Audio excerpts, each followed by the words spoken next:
Good morning students.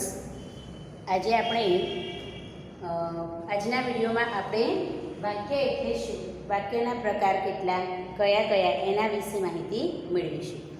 અગાઉના ધોરણોમાં શીખી ગયા છીએ કે સૌથી પહેલાં આપણે જોઈએ તો આને તમે શું કહેશો? ધ્વનિ. ભાષાનો નાનામાં નાનો એકમ કયો છે? ધ્વનિ. બરાબર. એની આવા જે ધ્વનિઓ છે એને સ્વર અને વ્યંજન તરીકે ઓળખવામાં આવે છે. અહીંયા આ ધ્વનિ ક અને આ બંને આ વ્યંજન છે અને આ સ્વર છે. તો ભાષાનો નાનામાં નાનો એકમ ધ્વનિઓને આપણે સ્વર અને વ્યંજન તરીકે ઓળખીએ છીએ. સ્વર એટલે કોઈ પણ પ્રકારના બીજા ધ્વનિની મદદ વિના સ્વતંત્ર ઉચ્ચારણ થઈ શકે તેવા ધ્વનિઓ, તેને સ્વર કહેવાય. જ્યારે વ્યંજનની અંદર બીજા ધ્વનિની મેળવણીથી એટલે કે સ્વર જેના ઉચ્ચારણમાં સ્વરની મેળવણીની જરૂર પડે એવા ધ્વનિઓને આપણે વ્યંજન કહીએ છીએ. આ બધું તમે અગાઉના ધોરણોમાં ભણી ગયા છો અને સમજો પણ છો. તો અહીંયા આ જે છે ક અને અ એ બંને ધ્વનિઓ જ્યારે ભેગા થાય છે ત્યારે આ બંનેની મેળવણીથી બને છે વર્ણ. આને શું કહેવાય? વર્ણ. આને કહેવાય વ્યંજન, આને કહેવાય સ્વર. સ્વર અને વ્યંજનની મેળવણીથી વર્ણ બને. બરાબર. વર્ણ એટલે અક્ષર. હવે આવા વર્ણોનો અર્થપૂર્ણ સમૂહ. અર્થપૂર્ણ એટલે કે જે વર્ણોનો જે સમૂહ છે એમાંથી કંઈક અર્થ નીકળતો હોવો જોઈએ. તો એવા અર્થપૂર્ણ સમૂહને આપણે શું કહીશું? શબ્દ. અહીંયા વ્યંજન, અહીંયા સ્વર એટલે કે નાનામાં નાના ઘટકો, ભાષાના નાનામાં નાના ઘટકો ધ્વનિઓને આપણે સ્વર અને વ્યંજન અને સ્વર તરીકે ઓળખીએ છીએ. સ્વર અને વ્યંજનની મેળવણીથી જે વર્ણ જે બને છે શબ્દ એને આપણે જે વર્ણ બને છે એ અક્ષર પણ કહીએ છીએ. અને અક્ષરોનો અર્થપૂર્ણ સમૂહ એટલે શબ્દ અને શબ્દોનો અર્થપૂર્ણ સમૂહ એટલે વાક્ય. શબ્દોનો અર્થપૂર્ણ સમૂહ એટલે વાક્ય. એટલે સૌથી પહેલા સ્વર વ્યંજન એટલે કે ધ્વનિ, પછી વર્ણ, પછી શબ્દ, પછી વાક્ય. અને ઘણા બધા વાક્યો ભેગા થઈને પછી શું બને? પેરેગ્રાફ. એટલે આ બધી જ માહિતી તમે જાણો છો. બરાબર. તો આજે આપણે હવે વાક્યના પ્રકાર વિશે જાણવાનું છે. વાક્ય કોને કહેવાય? તો આપણે સાદી ભાષામાં કહીએ કે શબ્દોનો એવો સમૂહ કે જેમાંથી કોઈ અર્થ પ્રગટ કરવાની ક્ષમતા હોય. શબ્દોનો અર્થ પ્રગટ કરવાની ક્ષમતા ધરાવતો સમૂહ એટલે વાક્ય. અને એક પદ બીજા પદ સાથે, હવે આને આપણે કમર કહીશું. હવે આપણે વ્યાખ્યા બોલીએ ત્યારે પદનો શબ્દ એવો વાપરીએ છીએ. એક પદ બીજા પદ સાથે, એક શબ્દ બીજા શબ્દ સાથે એવું નથી બોલતા, પણ પદ. તો એ પદ કોને કહેવાય? તો આ જે કમળ શબ્દ છે એ અહીંયા શું છે? શબ્દ છે. પરંતુ જ્યારે એને આપણે વાક્યમાં મૂકીએ ને ત્યારે શું બની જાય છે? પદ બની જાય છે. કમળ કાદવમાં ઉગે છે. કમળ કાદવમાં ઉગે છે. તો અહીંયા કમળ કાદવમાં ઉગે છે. તો આ પણ શબ્દ છે, આ પણ શબ્દ છે, અને આ બધા જ્યારે આપણે અલગ અલગ લખીએ અહીંયા ત્યારે આ શું રહેશે? ફક્ત શબ્દ જ રહેશે. બરાબર. આ ફક્ત શું કહેવાશે? શબ્દ. પરંતુ જ્યારે એને આપણે એના સમૂહને એકત્રિત કરીને અર્થપૂર્ણ જ્યારે વાક્ય બનાવીએ છીએ ત્યારે આ શું બની જાય છે? પદ. બરાબર. આ શું છે? વિભક્તિ પ્રત્યય. એટલે જુદા જુદા એવા પદો એટલે કે શબ્દો અને શબ્દોમાં જ્યારે વિભક્તિ પ્રત્યય લાગે ત્યારે વિભક્તિઓ શું કામ કરે છે? તો વાક્યમાં એક પદનો બીજા પદ સાથેનો સંબંધ શું છે એને સ્પષ્ટ કરવાનું કાર્ય કોણ કરે છે? વિભક્તિ. વિભક્તિ પ્રત્યય દ્વારા જ વાક્ય અર્થપૂર્ણ બને. એમનામ તમે એટલું લખો કમળ કાદવ ઉગે, પણ શું? અને આમ આપણે જ્યારે વિભક્તિ પ્રત્યય મૂકીએ ત્યારે કમળ કાદવમાં ઉગે છે. એટલે કમળ એમ કે કાદવમાં જ તૈયાર થાય એવું આપણે એનો અર્થ સમજી શકીએ છીએ. એટલે આ પ્રમાણે જ્યારે વાક્યમાં જે શબ્દો વપરાય છે એની સાથે વિભક્તિ પ્રત્યયો લાગે છે ત્યારે એ શું બને છે? પદ બને છે. આમ શબ્દોનો અર્થપૂર્ણ સમૂહ અને વિભક્તિ પ્રત્યય મૂકવાથી એક શબ્દ બીજા પદ સાથેનો જે સંબંધ સ્પષ્ટ કરીને અર્થપૂર્ણ વાક્ય બનાવવા શું કરે છે? પ્રયત્ન કરે છે. તો આમ વાક્યની અંદર આપણે એની મૂળ વ્યાખ્યા જોવા જઈએ તો મનુષ્યોના વિચારોની અભિવ્યક્તિનો નાનામાં નાનો એકમ. મનુષ્યના વિચારોની અભિવ્યક્તિનો નાનામાં નાનો એકમ અને સ્વયંપૂર્ણ અર્થ ધરાવતો હોય તેવો ખંડ. મનુષ્યોના વિચારોની અભિવ્યક્તિનો નાનામાં નાનો પણ સ્વયંપૂર્ણ ખંડ તે વાક્ય. મનુષ્યોના વિચારોની અભિવ્યક્તિનો નાનામાં નાનો પણ સ્વયંપૂર્ણ ખંડ તે શું છે? વાક્ય. બીજી રીતે કહીએ તો વાક્ય એટલે અર્થની દ્રષ્ટિએ કોઈ વધુ ઉમેરાની જે અપેક્ષા રાખતું નથી તેવો એકમ. અર્થની દ્રષ્ટિએ કોઈ વધુ ઉમેરાની અપેક્ષા રાખતું નથી તેવો એકમ. મનુષ્યના વિચારોની અભિવ્યક્તિનો નાનામાં નાનો પણ સ્વયંપૂર્ણ ખંડ એટલે વાક્ય. પછી અર્થની દ્રષ્ટિએ કોઈ વધુ ઉમેરાની અપેક્ષા રાખતું નથી તેને પણ આપણે શું એવા એકમને પણ આપણે શું કહીએ છીએ? વાક્ય કહીએ છીએ. હવે આપણે અગાઉના ધોરણમાં શીખી ગયા છીએ કે વાક્યના પ્રકારોમાં આપણે પહેલાં તો વાક્ય પ્રયોગ જોઈએ. તો વાક્ય પ્રયોગની અંદર કર્મણી, ભાવે અને કર્તરી પ્રયોગ એટલે કે પદોની પ્રધાનતાને આધારે વાક્યના પ્રકાર જેમાં કર્મણી વાક્ય રચના, કર્તરી વાક્ય રચના અને ભાવે વાક્ય રચના. કર્તરી તો કર્તા પ્રમાણે ક્રિયાપદ હોય, કર્મણી તો કર્મ પ્રમાણે ક્રિયાપદ હોય અને ભાવ પ્રમાણે જેમાં ક્રિયાપદ હોય એને ભાવે વાક્ય કહે છે. આમ કર્તરી વાક્યમાં ક્રિયાપદ કર્તાને અનુસરે છે, કર્મણી વાક્યમાં ક્રિયાપદ કર્મને અનુસરે છે અને ભાવે વાક્યમાં ક્રિયાપદ ભાવને અનુસરે છે. એ સિવાય આપણે વાક્યના પ્રકાર જોઈએ તો અર્થની દ્રષ્ટિએ વાક્યના પ્રકાર. તો અર્થની દ્રષ્ટિએ વાક્યના પ્રકાર જોઈશું તો એની અંદર પ્રશ્નાર્થ વાક્ય, ઉદ્ગાર વાક્ય, સંદેહવાચક વાક્ય, સંકેતવાચક વાક્ય, વિધાન વાક્ય, નિષેધ વાક્ય આ બધા જે છે એ શું છે? અર્થની દ્રષ્ટિએ વાક્યના પ્રકાર છે. જ્યારે રચનાની દ્રષ્ટિએ વાક્યના પ્રકાર, તો રચનાની દ્રષ્ટિએ જે વાક્યના પ્રકાર છે એમાં 3 પ્રકાર આવશે: સાદું વાક્ય, સંયુક્ત વાક્ય અને સંકુલ વાક્ય. તો રચનાની દ્રષ્ટિએ વાક્યના પ્રકાર જે છે એમાં સાદું વાક્ય કોને કહીશું? તો જેમાં એક જ ઉદ્દેશ્ય હોય અને એક જ વિધેય હોય. હવે તમને એવું થશે કે ઉદ્દેશ્ય કોને કહેવાય અને વિધેય કોને કહેવાય?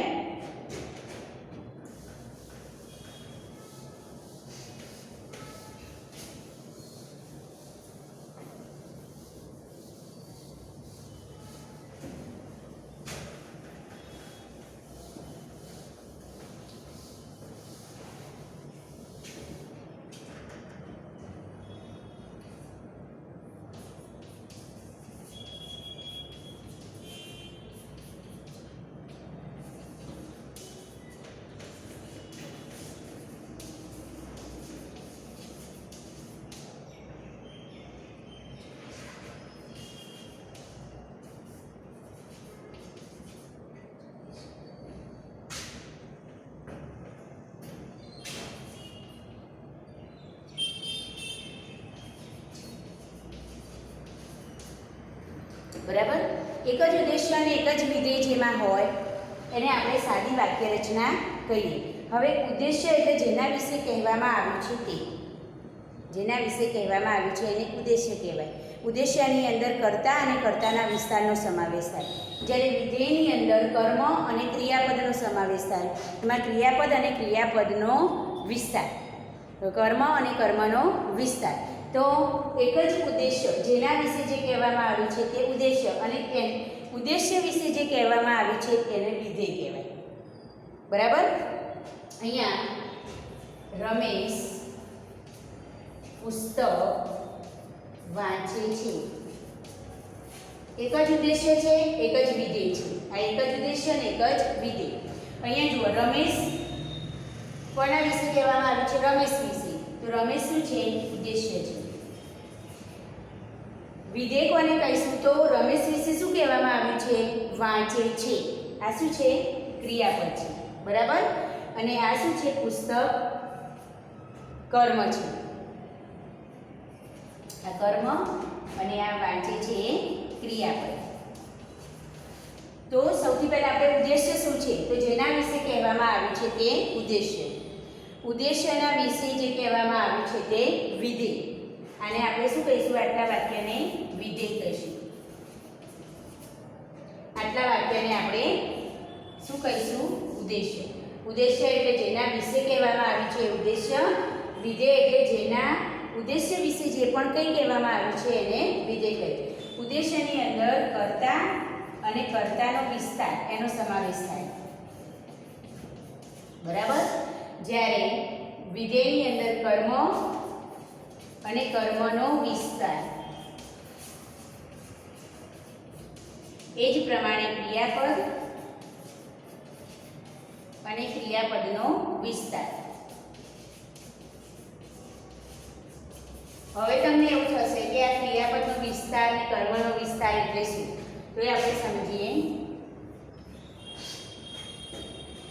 અહીંયા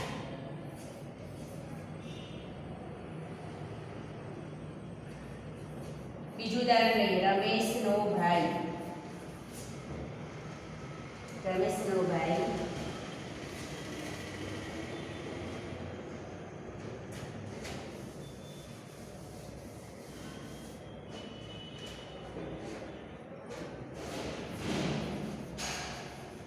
રમેશનો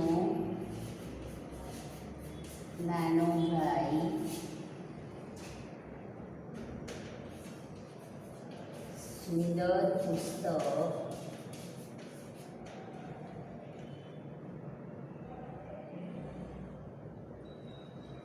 સુંદર પુસ્તક લઈ આવે.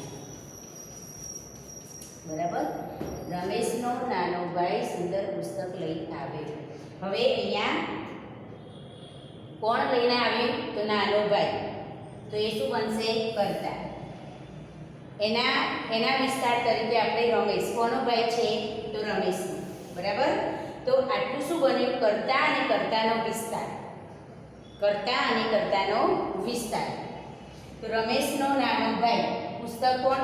પુસ્તક લાવે. તો પુસ્તક શું છે? કર્મ છે. પણ કેવું? સુંદર. તો સુંદર શું બન્યું? એનું વિસ્તાર. કર્મ અને કર્મનો વિસ્તાર. અને લઈ આવે એ ખાલી શું છે? ક્રિયાપદ. ખ્યાલ આવ્યો? રમેશનો નાનો ભાઈ સુંદર પુસ્તક લઈ આવ્યો. તો રમેશનો નાનો ભાઈ, તો લાવનાર કોણ છે? નાનો ભાઈ. રમેશનો નાનો ભાઈ. તો નાનો ભાઈ એ કરતા એનો વિસ્તાર થશે રમેશ. પુસ્તક એ કર્મ, કર્મનો વિસ્તાર થશે સુંદર. અને લઈ આવ્યો એ શું થશે? ક્રિયાપદ. તો અહીંયા આટલું થશે ઉદ્દેશ્ય. અને આ જે પાછળનું પદ થશે એ શું છે? વિધેય. હવે આપણે એક વસ્તુ જોઈ, કર્મ અને કર્મનો વિસ્તાર જોયો. બરાબર. બીજું ઉદાહરણ લઈએ. રીમા ઝડપથી દોડે છે. ઝડપથી દોડે છે. બીજું ઉદાહરણ આપણે લીધું. રીમા ઝડપથી દોડે છે. અહીંયા જુઓ, અહીંયા રીમા દોડનાર કોણ છે? રીમા એટલે ઉદ્દેશ્ય. અહીંયા કર્મ છે નહીં, ફક્ત શું આપ્યું છે? દોડે છે. ક્રિયાપદ છે. ક્રિયાપદ. અને ક્રિયાપદનો વિસ્તાર શું છે? ઝડપથી. આ એનો શું છે? વિસ્તાર. તો અહીંયા આપણે જોયું કર્મનો વિસ્તાર હમણાં જોયું, સુંદર પુસ્તક. એ જ પ્રમાણે ક્રિયાપદનો વિસ્તાર એટલે કે અહીંયા ઝડપથી દોડે છે. બરાબર. તો આ રીતે આપણે એક જ ઉદ્દેશ્ય અને વિધેયવાળી જે રચના હોય તેને આપણે સાદું વાક્ય કહીએ. પણ મેં તમને ઉદ્દેશ્ય અને વિધેયના અહીંયા સમજ આપી કે આપણે ઉદ્દેશ્ય કોને કહેવાય અને વિધેય કોને કહેવાય. તો હવે બરાબર તમને સમજાઈ ગયું હશે કે ઉદ્દેશ્ય એટલે કે જેના વિશે આપણે કહીએ છીએ તે, જ્યારે વિધેય એટલે જેના ઉદ્દેશ્ય વિશે જે પણ કંઈ કહેવામાં આવ્યું છે એને શું કહેવાય? વિધેય. હવે આપણે ઉદ્દેશ્યની અંદર કોનો સમાવેશ થાય? તો કર્તા અને કર્તાના વિસ્તારનો. વિધેયની અંદર કોનો સમાવેશ થાય? તો કર્મ અને કર્મનો વિસ્તાર, અને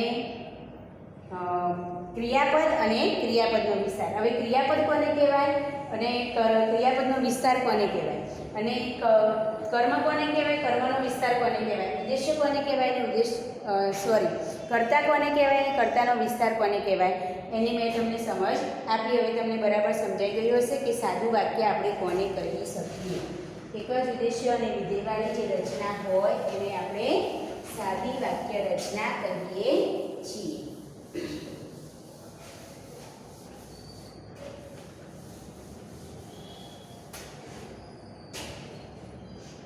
આપણે એની વ્યાખ્યા લખવી હોય તો એવી લખી શકીએ કે જે વાક્યમાં એક ક્રિયાપદ કે એક ઉદ્દેશ્ય વિધેયવાળી રચના હોય તેને સાદું વાક્ય કહે છે. જે વાક્યમાં એક ક્રિયાપદ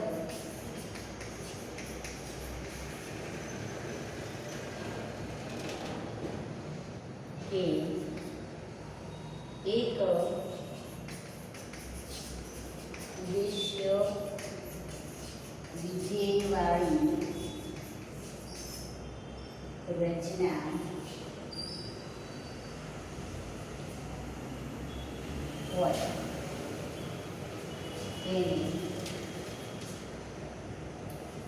એને સાદું વાક્ય કહે છે. ઉદાહરણ લઈએ આપણે. ગઈકાલે પરોઠા હાઉસ બંધ હતું. ગઈકાલે પરોઠા હાઉસ બંધ હતું. બરાબર. બીજું વાક્ય, તમે તો બહુ હોશિયાર. તમે તો બહુ હોશિયાર.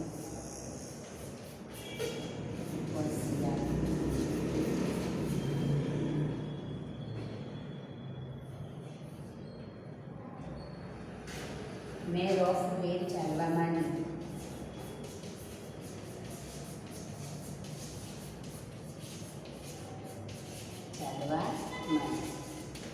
બરાબર. હવે સાદું વાક્ય કોને કહેવાય? કે જેમાં વાક્ય આખું સ્વતંત્ર હોય, આપણને એ વાક્ય વાંચીએ એટલે એનો પૂરેપૂરો અર્થ સમજાતો હોય, એને સમજવા માટે બીજા કોઈ વાક્યની જરૂર પડતી ના હોય, ત્યારે સાદી વાક્ય રચના છે એવું કહેવાય. આટલું તમે લખી દો નોટમાં.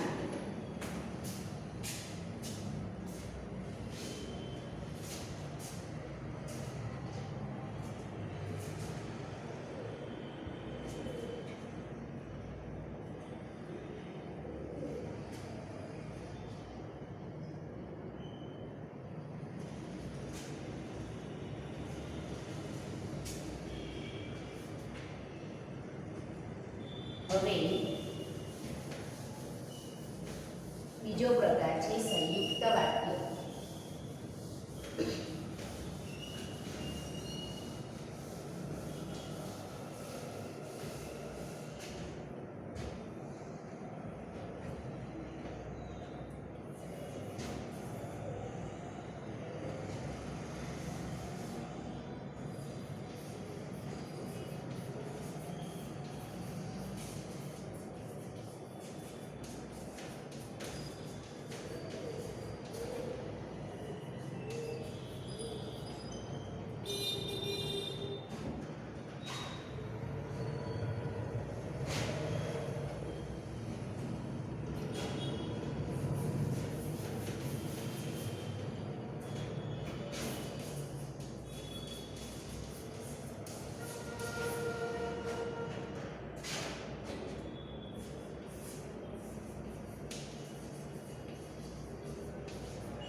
સંયુક્ત વાક્ય. સંયુક્ત એટલે કે બંને વાક્યો સ્વતંત્ર હોય. બે સાદા વાક્યોને જ્યારે સંયોજક દ્વારા જોડવામાં આવે ત્યારે સંયુક્ત વાક્ય બને. પણ જ્યારે આપણે એ વાક્યોને છૂટા પાડીએ છીએ એટલે કે વચ્ચેનું જે સંયોજક છે એ સંયોજક છે એને દૂર કરી દઈએ તો પણ બંને વાક્યો પોતાનો અર્થ સ્વતંત્ર રીતે આપી શકતા હોય અથવા તો બંને વાક્યો અર્થપૂર્ણ હોય, એનો અર્થ આપણે સમજી શકતા હોય એને સંયુક્ત વાક્ય કહે છે. દાખલા તરીકે ઉદાહરણ લઈએ આપણે કે ખેડૂત ડરીને દુઃખ વેઠે ને જાલિમ લાતો ખાય. ખેડૂત ડરીને દુઃખ વેઠે ને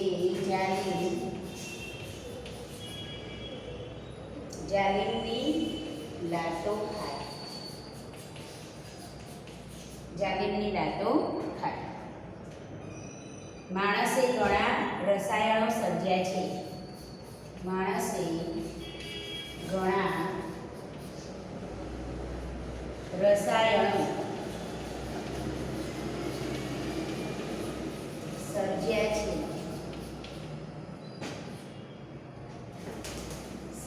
છે અને પૃથ્વીની પ્રદૂષિત કરી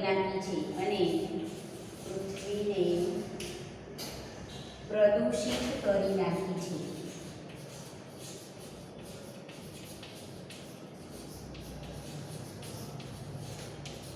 બીજું ઉદાહરણ છે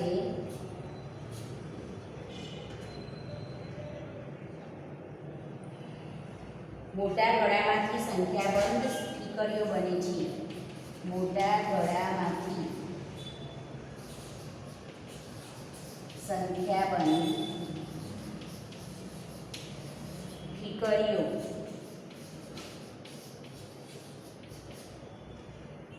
ઠીકરીઓ બને છે છતાં તેમાંની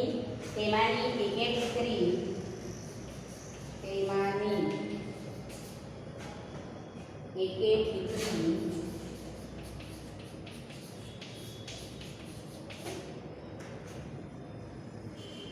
આખા ગળાને ફોડવા પૂરતી છે. આખા ગળાને ફોડવા પૂરતી છે. આ ત્રણ ઉદાહરણ દ્વારા આપણે સમજીશું કે સંયુક્ત વાક્ય શું છે. બરાબર. અહીંયા જુઓ, ખેડૂત ડરીને દુઃખ વેઠે ને જાલિમની લાતો ખાય. અહીંયા પૂર્ણ છે એ વાક્ય. હવે અહીંયા ખેડૂત ડરીને દુઃખ વેઠે, અહીંયા સુધી આપણે વાક્ય લઈએ તો પણ આપણને વાક્યનો પૂરો અર્થ સમજાય છે. જાલિમની લાતો ખાય તો પણ આપણને વાક્યનો અર્થ પૂરો સમજાય છે. એટલે કે એક વાક્ય બીજા વાક્ય પર ડિપેન્ડેડ નથી. એક વાક્ય બીજા વાક્યથી કેવું છે? સ્વતંત્ર અર્થ આપી શકે તેવું છે. તો અને બંને વાક્યોને ને વડે જોડ્યું છે અહીંયા. તો આ ને જે છે શું છે? સંયોજક છે. સંયોજક એટલે જોડનાર પદ. બરાબર. ત્યાર પછી માણસે ઘણા રસાયણો સર્જ્યા છે. અહીંયા વાક્ય એક પૂરું થાય છે. અને પૃથ્વીને પ્રદૂષિત કરી નાખી છે. તો અહીંયા પણ એક વાક્ય પૂરું થયું અને પછી શું મૂક્યું છે? સંયોજક. અને બીજું વાક્ય છે અને પૃથ્વીને પ્રદૂષિત કરી નાખી છે. તો પૃથ્વીને પ્રદૂષિત કરી નાખી એ વાક્ય પણ પોતે પૂરો અર્થ ધરાવે છે. એટલે બંને વાક્ય કેવા છે? સ્વતંત્ર. એક વાક્યને એમાંથી આપણે કાઢી લઈશું અથવા દૂર કરીશું તો પણ વાક્ય આપણને અધૂરું લાગશે નહીં. ત્યાર પછી ત્રીજું ઉદાહરણ છે મોટા ગળામાંથી સંખ્યાબંધ ઠીકરીઓ બને છે છતાં તેમાંની એકે ઠીકરી આખા ગળાને ફોડવા પૂરતી છે. તો તેમાંની એક ઠીકરી આખા ગળાને ફોડવા માટે સક્ષમ છે. એટલે કે ઠીકરી દ્વારા ગળો ફૂટી જાય એવો બીજો અર્થ થાય. એક જ ઠીકરી ગળાને ફોડી શકે છે. અને પહેલામાં ઘણી બધી ઠીકરીઓ ભેગી થઈને શું બને છે? ગળો. એમ બંને વાક્યો કેવા છે? સ્વતંત્ર. એમની વચ્ચે છતાં એ સંયોજક વપરાય છે. આ રીતે બે વાક્યો સ્વતંત્ર હોય, બંને વાક્યો સ્વતંત્ર અર્થ ધરાવતા હોય, બંને વાક્યો મુખ્ય હોય, એમાંથી એકે વાક્ય ગૌણ ન હોય, એટલે કે બંને વાક્યો મુખ્ય હોય અને સંયોજક દ્વારા જોડવામાં આવે એવા વાક્યોને સંયુક્ત વાક્ય કહે છે. બરાબર? તો હવે સંયુક્ત વાક્ય કોને કહેવાય એ બરાબર સમજી ગયા છો. તો એની વ્યાખ્યા આપણે જોઈએ તો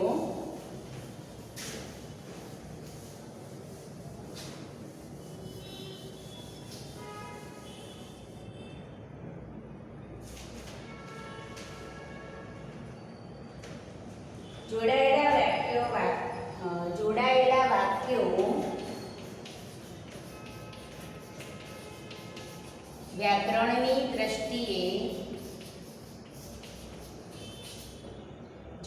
વાક્યો વ્યાકરણની દ્રષ્ટિએ સમાન મોભાના હોય.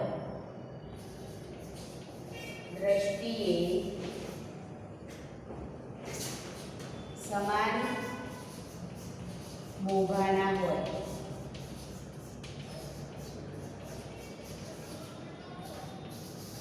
જોડાયેલા વાક્યો વ્યાકરણની દ્રષ્ટિએ સમાન મોભાના હોય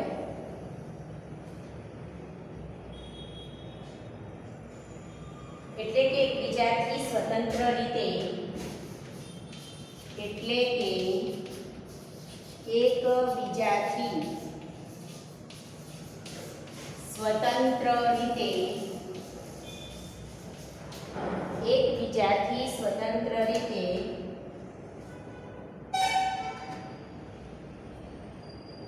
લખી શકે તેવા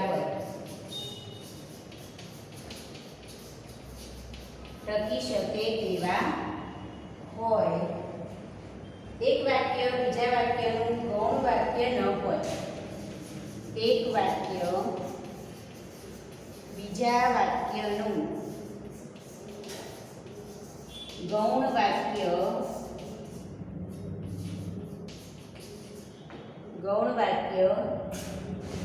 ન હોય ત્યારે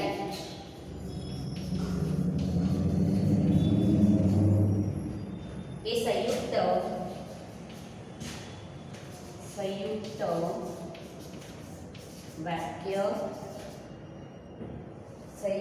વાક્ય કહેવાય છે.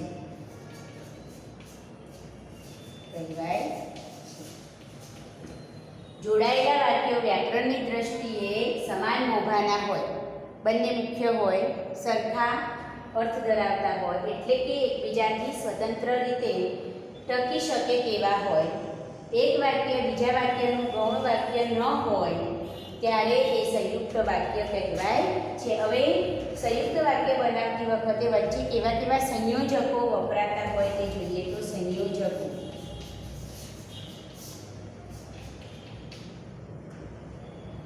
એટલે પણ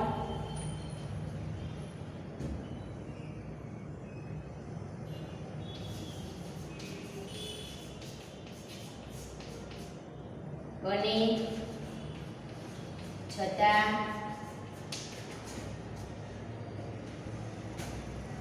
ને તો પણ તેમ છતાં કે અથવા તો યા વા કાં તો એટલે કે માટે તેથી નહીંતર કેમ કે કારણ કે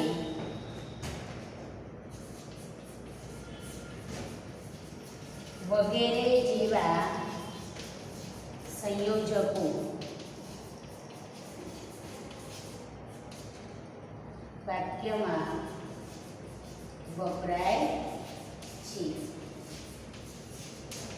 વાક્યની અંદર સંયોજકો ઓળખવા જરૂરી છે, કારણ કે તમારે એવો પ્રશ્ન આવે કે વાક્યને સાદા વાક્યમાંથી સંયુક્ત વાક્ય બનાવો, ત્યારે તમને ખબર જ હોતી ના હોય, તમને ખબર જ ના હોય કે આમાંથી સંયોજક કયું, તો તમે વાક્યને છૂટા પાડતી વખતે ભૂલ કરી દેશો. માટે વાક્યની અંદર વપરાતા સંયોજકો કેવા હોય, એ પદ કેવા હોય એ જાણવું જરૂરી છે. એટલે પણ, અને, છતાં, ને, તો પણ, તેમ છતાં, કે, અથવા, તો, યા, વા, કાં તો, એટલે કે, માટે, તેથી, નહીંતર, કેમ કે, કારણ કે વગેરે જેવા સંયોજકો વાક્યમાં વપરાતા હોય છે. આમ વાક્યની અંદર સંયુક્ત વાક્યમાં આપણે જોયું કે બે વાક્ય સ્વતંત્ર હોય, એકબીજા વાક્ય સાથે જોડાયેલા હોય છતાં પોતાનો અર્થ સ્વતંત્ર રીતે ધરાવતા હોય, અને સંયોજક દૂર કરવાનું થાય તો પણ પોતે અર્થપૂર્ણ જ બની રહે એવા વાક્યોને આપણે સંયુક્ત વાક્ય કહીશું. અહીંયા આટલી નોંધ કરી લો તમે.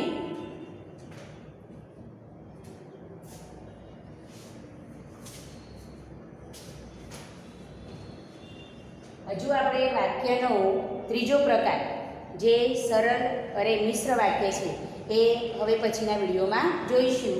આજના વિડીયોમાં આપણે વાક્યની સમજ કરી, એમાં વાક્યના બે પ્રકાર જોયા કે જેમાં સાદું વાક્ય અને સંયુક્ત વાક્ય. એમાં બરાબર તમને સમજ પડી ગઈ હશે, બરાબર.